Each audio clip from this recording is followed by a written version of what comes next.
തീർച്ചയായും സേതുലക്ഷ്മി, അതുതന്നെയാണ് കേരളത്തിൽ മലയാളികളെല്ലാം തന്നെ ഒന്നടങ്കം ഓണം ആഘോഷിക്കുമ്പോൾ കേരളത്തിലെ UDFിൻ്റെ നേതാക്കളും അതേപോലെ തന്നെ MP മാരെല്ലാം പാലക്കാട് ഡിവിഷൻ ഓഫീസിന് മുന്നിൽ സത്യാഗ്രഹം ഇരിക്കുകയാണ്. ഐതിഹാസികമായ ഒരു സമര പോരാട്ടത്തിന് തന്നെയാണ് വേദിയാവുന്നത്. KPCC പ്രസിഡന്റ് സണ്ണി ജോസഫാണ് ഈ വൈകിട്ട് 6 മണി വരെ നീളുന്ന സമരം ഉദ്ഘാടനം ചെയ്യുന്നത്. അദ്ദേഹം ചേർന്നുണ്ട്. ഒരു ശക്തമായ സമരത്തിലേക്ക് UDF കടക്കുകയാണ്.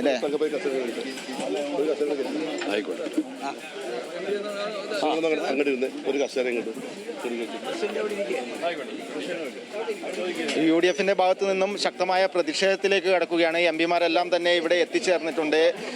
UDFിന്റെ KPCC പ്രസിഡന്റായിട്ടുള്ള സണ്ണി ജോസഫാണ് ഈ സമരം ഉദ്ഘാടനം ചെയ്യുന്നത്. അതേപോലെ തന്നെ മന്ത്രി KA തുളസി, കേരളത്തിലെ UDFിന്റെ MP മാർ എല്ലാവരും തന്നെ ഇവിടെ എത്തിയിട്ടുണ്ട്. ഒരു ശക്തമായ പ്രതിഷേധത്തിലേക്ക് UDF കടക്കുകയാണ്.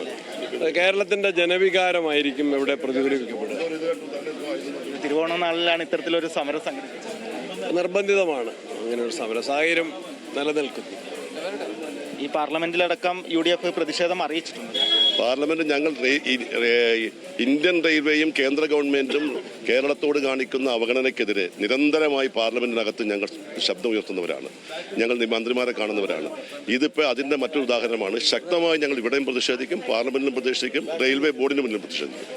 ഈ പ്രതിഷേധം ഫലം കാണും എന്നൊരു പ്രതീക്ഷ അല്ല, ഞങ്ങൾ ശക്തമായ സമരവുമായി മുന്നോട്ട് പോകും. കാരണം കേരളത്തോടും മലബാറോടും കാണിക്കുന്ന ഒരു അവഗണന വളരെ വ്യക്തമായിരിക്കണം. നേരത്തെ തന്നെ ഇതിൻ്റെ 2007 നേരത്തെ ഈ സേലം ഡിവിഷൻ വിഭജിക്കുമുണ്ടായി. ഇപ്പോഴും മംഗലാപുരം മേഖല നേരെ മൈസൂർ ഡിവിഷനോട് ചേർത്തിരിക്കുകയാണ്. ഇത് പ്രത്യേകിച്ച് ഈ പാലക്കാട് റെയിൽവേ ഡിവിഷൻ തകർക്കാൻ മാത്രമേ സഹായിക്കൂ. ഇതിനെതിരെയുള്ള ശക്തമായ പ്രതിഷേധം, സമ്മർദ്ദം MP മാരുടെ ഭാഗത്തുനിന്നുണ്ടാകും.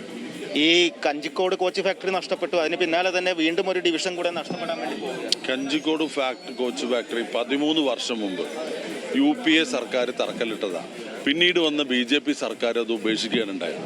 കേരളത്തോട് കാണിക്കുന്ന ക്രൂരമായ അവഗണനയും രാഷ്ട്രീയമായിട്ടുള്ള നിന്ദയുമാണ് BJP ഗവൺമെൻറ് തുടരുന്നത്. ഇപ്പോൾ പാലക്കാട് ഡിവിഷൻ വിഭജിച്ചാൽ ഈ ഡിവിഷന് ഭാവിയിൽ നിലനിൽപ്പില്ലാകുന്ന തരത്തിലാണ്. ഏറ്റവും വരുമാനമുള്ള മംഗലാപുരം പോർട്ടും അതുപോലെ ചരക്ക് ഗതാഗതവും അതുപോലെ എല്ലാ ട്രെയിനുകളുടെ ഓപ്പറേഷനും മംഗലാപുരത്താണ്. അപ്പോൾ കേന്ദ്ര സ്ഥാനം മംഗലാപുരമാണ്. ആ മംഗലാപുരം അടർത്തി മാറ്റിയാൽ പാലക്കാട് ഡിവിഷൻ്റെ നിലനിൽപ്പില്ലാതാവും. മാത്രമല്ല 700 കോടിയിലധികം രൂപയുടെ വരുമാനം കുറയും. അത് ആനുപാതികമായിട്ട് വികസന പ്രവർത്തനത്തെ ബാധിക്കും. ഡിവിഷനല്ല പ്രശ്നം, കേരളത്തിൻ്റെ റെയിൽവേ വികസനമാണ്. അപ്പോൾ കേരളത്തോട് രാഷ്ട്രീയമായ അവഗണന കേന്ദ്ര ഗവൺമെൻറ് BJP ഗവൺമെൻറ് തുടരുകയാണ്. അത് അവസാനിപ്പിക്കണം. ഫെഡറൽ സിസ്റ്റത്തെ വെല്ലുവിളിച്ച് ജനപ്രതികൾ പോലും അറിയാതെ അർദ്ധരാത്രി ഉത്തരവിറക്കാൻ എന്തായിരുന്നു റെയിൽവേ ഉദ്ദേശിച്ചതെന്നറിയില്ല. കർണാടകയിലെ BJP ലോബിയുടെ സമ്മർദ്ദത്തിന് കേന്ദ്ര ഗവൺമെൻറ് വഴങ്ങുകയാണ്. തെരഞ്ഞെടുപ്പ് ലക്ഷ്യം വെച്ചുകൊണ്ട് കേരളത്തെ തകർക്കാനുള്ള ഒരു നീക്കത്തെയും അനുകൂലിക്കാൻ കഴിയില്ല. അതിശക്തമായി തന്നെ ഇത് നേരിടും. ഈ പ്രതിഷേധം പാർലമെന്റിലേക്ക് നീങ്ങും. തീർച്ചയായിട്ടും പാർലമെന്റിനകത്തും പുറത്തും എന്ന് തന്നെയാണ് ഈ സമരത്തെ സംബന്ധിച്ചുള്ള പ്രഖ്യാപനം. പക്ഷേ ഇതിൻ്റെ ഒരു ലോജിക്ക് അവർ പറയുന്നത് ഒരു ജോഗ്രഫിക്കൽ കൺവീനിയൻസ് ആണ്, പ്രദേശത്തിൻ്റെ പ്രശ്നമാണ്. അങ്ങനെയാണെങ്കിൽ ഇപ്പം കാസർകോട്ട് നിന്ന് റെയിൽവേ ആവശ്യം സോണുമായിട്ട് ബന്ധപ്പെടേണ്ടതാണെങ്കിൽ ചെന്നൈ വരെ പോകണം.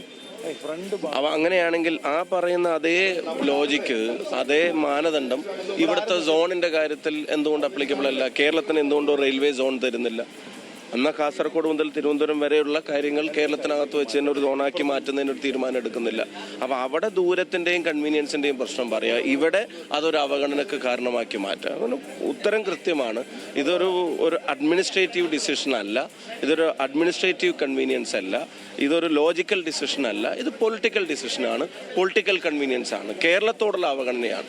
അതുകൊണ്ടാണ് ആ സന്ദേശം കൃത്യമായി ജനങ്ങൾക്ക് കിട്ടുന്നതിന് വേണ്ടി തന്നെയാണ് UDFിൻ്റെ MP മാർ കേരളത്തിൽ തിരുവോണ ദിവസം തന്നെ ഇവിടെ ഇങ്ങനെ ഒരു സമരവുമായി രംഗത്തിറക്കാൻ തീരുമാനിച്ചത്. ഇതിന് തുടർ സമരങ്ങൾ ഉണ്ടായിരിക്കും. ഞങ്ങൾ ഇത് നടത്തി അവസാനിപ്പിച്ച് എഴുന്നേറ്റ് പോകാനല്ല, തുടർ സമരങ്ങൾ ഉണ്ടായിരിക്കും, അതിൻ്റെ പ്രഖ്യാപനങ്ങളും ഉണ്ടാവും. സേതുലക്ഷ്മി, അത് തന്നെയാണ് കാരണം UDFിന്റെ ശരി. അപ്പം ഈ തിരുവോണ ദിനത്തിലും പാലക്കാട് റെയിൽവേ ഡിവിഷൻ വിഭജനത്തിനെതിരെ UDF MP മാർ സത്യഗ്രഹം ഇരുന്ന് പ്രതിഷേധിക്കുകയാണ്.